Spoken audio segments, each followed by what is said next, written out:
வணக்கம். வாரம் ராசி பலன் துலாம் ராசியை 2 சுபகிரகங்கள் பார்வை செய்யக்கூடிய ஒரு சிறப்பான வாரமாக இந்த வாரம் உங்களுக்கு அமைந்திருக்குங்க. பாக்கியாதிபதி பாக்கியஸ்தானத்தில் குருவுடன் இணையக்கூடிய அமைப்பு.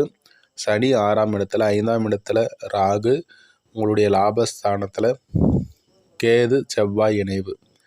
இந்த வாரம் பார்த்திங்கன்னா செவ்வாய் பெயர்ச்சி அடைஞ்சு நீச்ச அமைப்பிலிருந்து உங்களுடைய லாபஸ்தானத்திற்கு நட்பு நிலைக்கு பெயர்ச்சி அடைகிறாரு.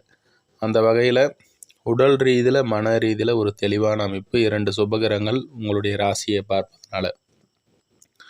அடுத்ததாக இல்லத்தரசிகளுக்கு சிறப்பாக இருக்குது. அடுத்ததாக கணவன் மனைவி உறவுகள் நல்லா இருக்குது. தகப்பன் வழி உறவுகள் மூலமாக நன்மைகள், தகப்பன் வழியிலையும் நல்ல ஒரு அமைப்பு. குறிப்பாக உள்ளுணர்வு சிறப்பாக இருக்குது.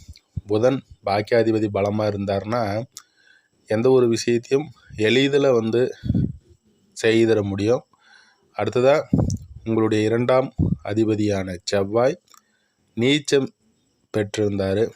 அதனால் வருமான அமைப்புகள்லாம் சரியில்லாமல் இருந்தது. குடும்ப ரீதியில் தேவையில்லாத சில கஷ்டங்கள், உங்களுடைய தேவைகளை பூர்த்தி பண்ணிக்க முடியாத ஒரு அளவில் இருந்தது. இப்போ அவர் லாபஸ்தானத்தில் நட்பு நிலைமைக்கு வராரு. அதனால் குடும்ப தேவைகளை பூர்த்தி செய்ய முடியும். வருமானம் சிறப்பாக இருக்கக்கூடிய அமைப்பு. வார்த்தைகள் ரீதியில் நீங்கள் ஒரு விஷயத்தை சொன்னால் கூட அது சரியாக மற்றவங்க எடுத்துக்க மாட்டாங்க. ஆனால் அந்த அமைப்பெலாம் இப்போ மாறும். 7 கூடியவரும் செவ்வாயின்றதுனால அவரும் நீச்ச அமைப்பில் இருந்தார். அதனால் ஒரு வாழ்க்கை துணையினுடைய தேவைகளை பூர்த்தி பண்ண முடியாத ஒரு அளவுக்கு ஒரு சிரமங்களை அனுபவித்தீங்க. அந்த அமைப்பெலாம் மாறும்.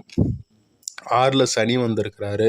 வேலை சார்ந்த விஷயங்களில் ஒரு சாதகமான அமைப்பில் இருந்தது. சுக்கிரன் இணைவு பெற்றிருந்தார். சுக்கிரன் விலகினாலும் சனி 6ல் இருக்கும்போது வேலை அமைப்புகளில் சிறப்பான ஒரு அமைப்பு கண்டிப்பாக இருக்கும். வெளிதூரத்தில் இருந்து வேலை செய்பவர்களுக்கு சிறப்பான அமைப்பு இந்த வாரம் உண்டு. அடுத்த ராகு 5ல் இருந்தாலும் குருவின் பார்வை இருக்கிறனால மருத்துவ ரீதியில் குழந்தை பெற்றுக்கணும்னு நினைக்கிறவங்களுக்கு ஒரு சாதகமான அமைப்பு உண்டாகும். இந்த கேது செவ்வாயுடன் இணைகிறது கூட ஒரு சிறப்பான அமைப்பு தான். வார்த்தைகள் ரீதியில் கவனமாக பேசுங்க. அதன் மூலமாக நன்மை ஏற்படும். அடுத்ததாக இன்னொரு பதிவில் சந்திப்போம் நண்பர்களே. நன்றி, வாழ்த்துக்கள்.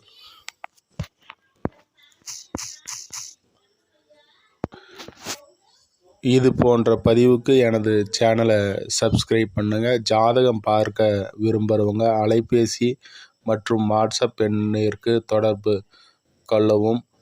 நன்றி, வாழ்த்துக்கள்.